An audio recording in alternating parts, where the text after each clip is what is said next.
The Puerto Rican Nationalist Party recently hosted U.S. Out of PR at Maestro Inc. in the Bronx. The event commemorated the 123rd anniversary of the invasion of Guanica, Puerto Rico, by the United States on July 25, 1898. 16,000 soldiers landed in Guanica, Puerto Rico, and they invaded the island with the promise of independence and freedom for Puerto Rico.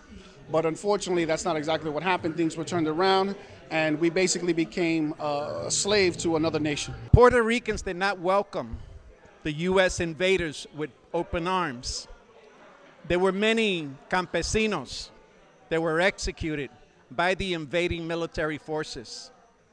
Second of all, they could not have come with goodwill simply because the general that led them, Nelson A. Miles, was responsible for the massacre of 300 Native Americans at Wounded Knee. The community discussion comes on the heels of ongoing protests by Puerto Rican citizens against the development of private property on public beaches on the island, as well as in solidarity with Cuban protests against the U.S. blockade. With all the protests and situations, and not only in Puerto Rico, but also in Cuba, where basically we are very connected because the invasion of Puerto Rico on July 25th had to do also with the invasion of the United States to Cuba and basically all the countries, especially in the Caribbean at that time. The Puerto Rican Nationalist Party was founded in 1922 with a main objective to work for independence. Of all Spanish colonial possessions in the Americas, Puerto Rico is the only territory that never gained its independence. Yet many Puerto Ricans on the island and in the diaspora have long been split between the decision.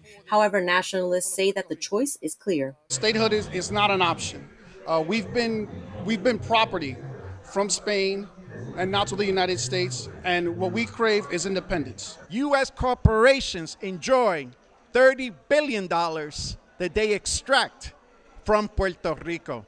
So there's no reason for there to be so much poverty. If Puerto Rico was made a state tomorrow, it would be poorer than the U.S. state of Mississippi. La situación en Puerto Rico no se arreglaron con la salida del gobernador Rosselló, porque el gobernador que está hoy en día es parte del problema que hay en Puerto Rico, promesa y toda la situación política que existe en Puerto Rico.